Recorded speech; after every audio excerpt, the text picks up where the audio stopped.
Knowledge corner YouTube চ্যানেলে সবাইকে স্বাগত জানাই।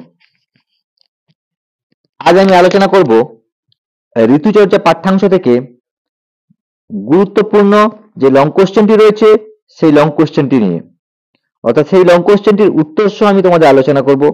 তোমাদের ঋতুচর্যা পাঠ্যাংশ থেকে আমি একটি লং প্রশ্ন আলোচনা করে দেব, যেই প্রশ্নটা করলে তোমরা যে কোনো ধরনের প্রশ্নের উত্তর এখান থেকে লিখতে পারবে। তাই হয়তো উত্তরটা একটু বড় আছে, কিন্তু তোমাদের পরীক্ষায় প্রশ্ন যেরকম আসবে সেরকম দেখে সেইটুকু অংশ তোমরা পরীক্ষায় লিখবে। তাই আমি একটাই প্রশ্ন আলোচনা করে দিচ্ছি, যেটা করলে তোমরা অবশ্যই পেয়ে যাবে এখান থেকেই। তো প্রশ্ন বলছি কি না, ঋতুচর্যা পাঠ্যাংশটির সারমর্ম বা বিষয়বস্তু বা সংক্ষিপ্ত সার নিজের ভাষায় লেখো।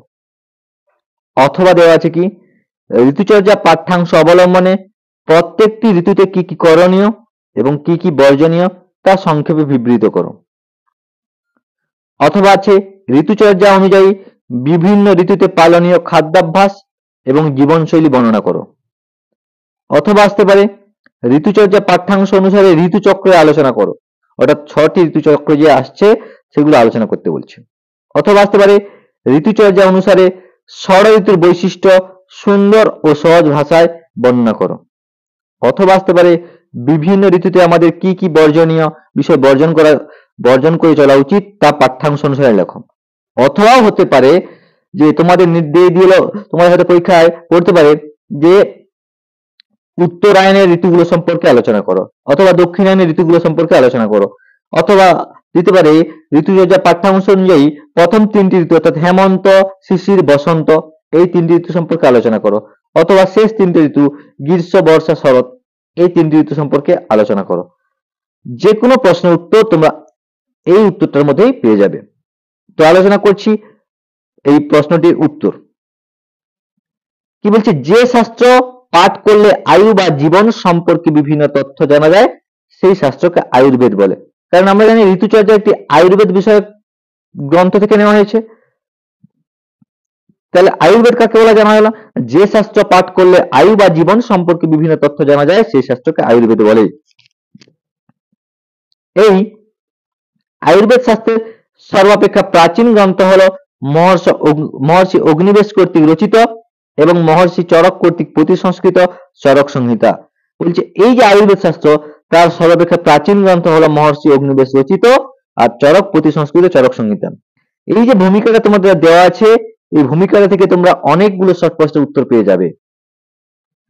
8টি স্থান ও 120টি অধ্যায় সম্বলিত এই চরক সংহিতার প্রথম স্থান সূত্রস্থানের তস্যাশীতীয় নামক 6ষ্ঠ অধ্যায় থেকে ঋতুচর্যা নামক পাঠ্যাংশটি নেওয়া হয়েছে।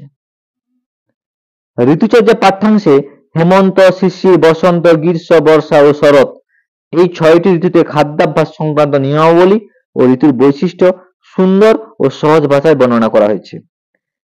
এই যে ভূমিকা অংশটা তোমরা কতগুলো প্রশ্ন উত্তর পেয়ে যাবে। আয়ুর্বেদ কাকে বলে,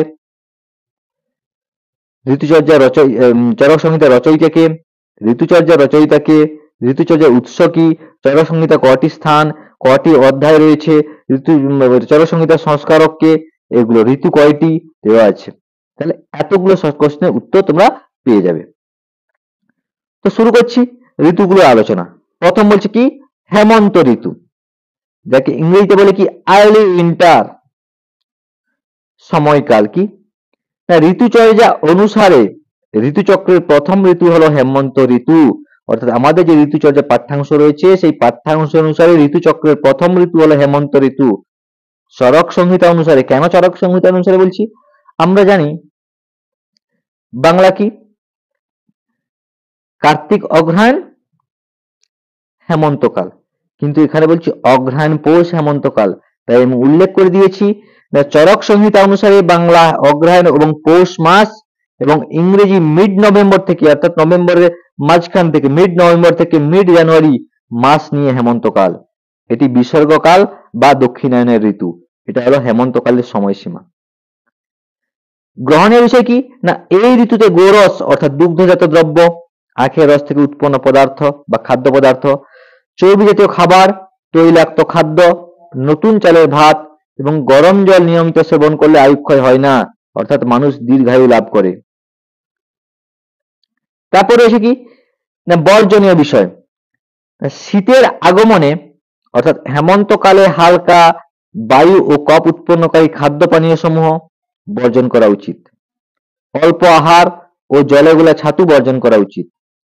হেমন্তকালে যেসব জায়গায় তাজা হাওয়া বা তীব্র বায়ু চলাচল করে সেই সব স্থান ত্যাগ করতে হবে। ঋতুচর্যা অনুযায়ী দ্বিতীয় ঋতু হলো কি শিশির ঋতু, যার ইংরেজি নাম লেট উইন্টার। সময়কাল কি না ঋতুচর্যা অনুসারে ঋতুচক্রের দ্বিতীয় ঋতু হলো শিশির ঋতু বা শীত ঋতু। চরক সংহিতা অনুসারে বাংলা মাঘ এবং ফাল্গুন মাস নিয়ে এবং ইংরেজি মিড জানুয়ারি থেকে মিড মার্চ মাস নিয়ে হেমন্তকাল। এটি আদানকাল বা উত্তরায়ণের ঋতু।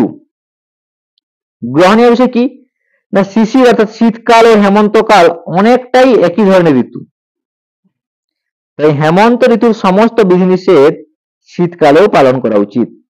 কারণ দুটো একই রকমের ঋতু, তাই হেমন্ত ঋতু যা বিধিনিষেধ শীতকালে পালন করতে হবে। কি না শীতকালে দুগ্ধজাত খাবার, আখের রস থেকে উৎপন্ন খাবার, ঘি ও তেল জাতীয় খাবার, নতুন চালের ভাত ও গরম জল সেবন করা উচিত। শিশিরে বা শীতকালে আদানকাল অর্থাৎ সূর্যের উত্তরায়ণের ফলে রুক্ষতা অধিক হয়, আর মেঘ, বায়ু এবং বর্ষাজনিত কারণে হেমন্ত অপেক্ষা শীতকালে শীতটা একটু বেশি হয়। শীত ঋতুতে বায়ু শূন্য অধিক গরম ঘরে তাই আশ্রয় নেওয়া উচিত। বর্জনীয় বিষয় কি না এই ঋতুতে অর্থাৎ শিশির ঋতুতে কটু বা ঝাল, তিক্ত বা তেতো ও কষায় স্বাদযুক্ত খাবার, বায়ু এবং কফ উৎপন্নকারী হালকা ও ঠান্ডা খাদ্য পানীয় বর্জন করা উচিত। তোমরা চাইলে এখানে কোটেশনও দিতে পারো, কটু তিক্ত কষায়ানি বাতরানি লঘুনি চ।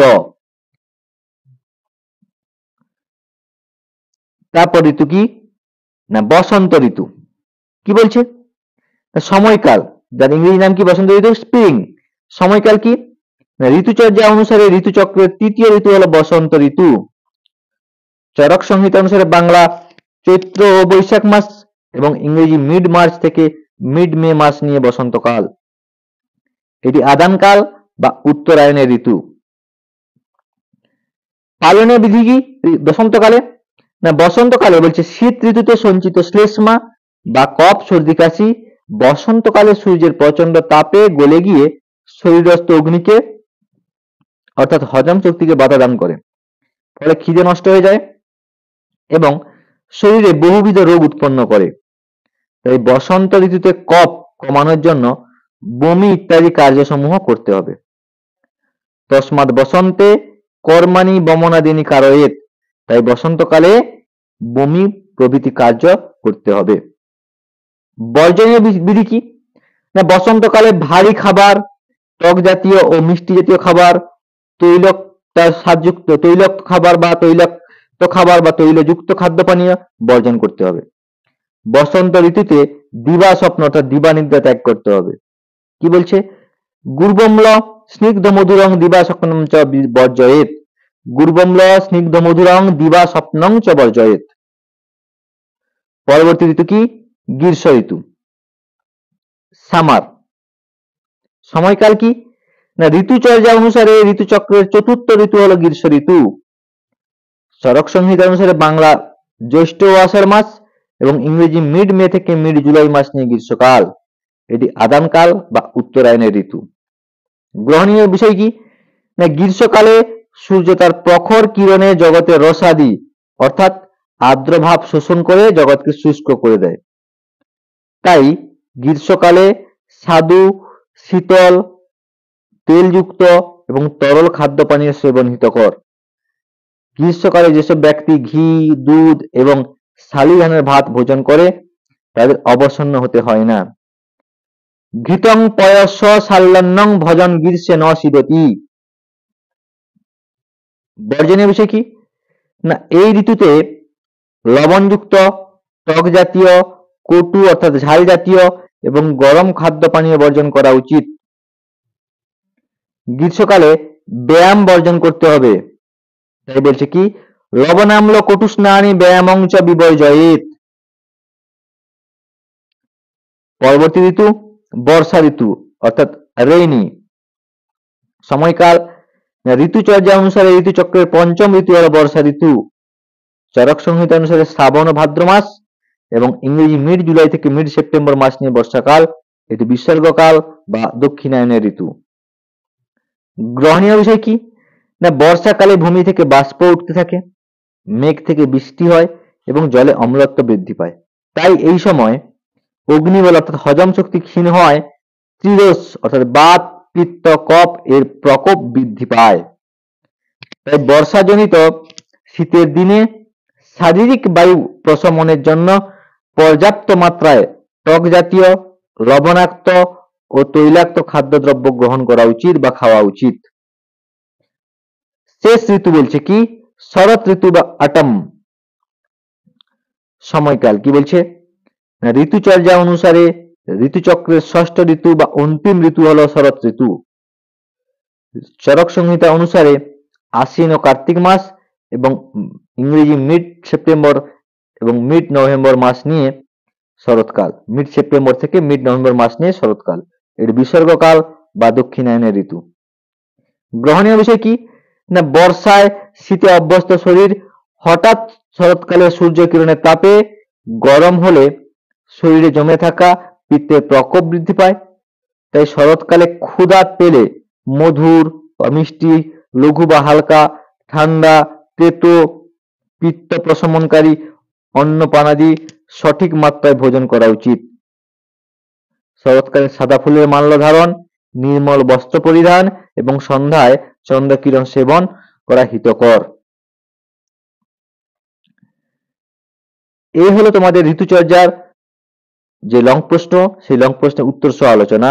তোমাদের যে লং প্রশ্নটা আলোচনা করলাম এটা একটু হয়তো বড় হয়ে গেছে, কিন্তু বড় করেছি এই কারণে তোমাদের এখানে অনেকগুলো প্রশ্ন উত্তর একসঙ্গে আমি দিয়েছি।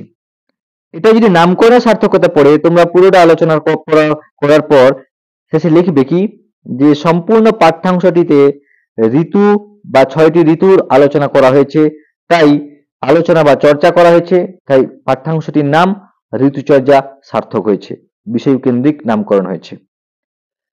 এবারে তোমাদের যদি উত্তরায়ণের ঋতু পড়ে তখন তোমরা লিখবে কি না শিশির, বসন্ত, গ্রীষ্ম।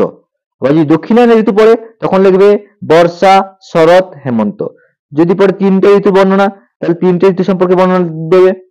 যদি পুরোটা পড়ে সেক্ষেত্রে তোমরা এই সময়কালটা লিখবে না, না লিখলেও চলে। যদি কেউ পারো তো লিখবে, নাহলে না লিখলেও চলবে। আবার যদি নির্দিষ্ট একটা ঋতু পড়ে তাই সময়কাল, গ্রহণীয় বিষয়, বর্জনীয় বিষয় সবগুলো লিখবে। প্রত্যেকের আশা করি আজকের এই ভিডিওটা ভালো লেগেছে, বুঝতে পেরেছো। ভালো লেগে থাকলে লাইক, কমেন্ট এবং শেয়ার করে দিও। চ্যানেলে নতুন হলে সাবস্ক্রাইব করে দিও। যদি কারো উত্তরটির পিডিএফ প্রয়োজন হয় তো আমাকে হোয়াটসঅ্যাপ করো।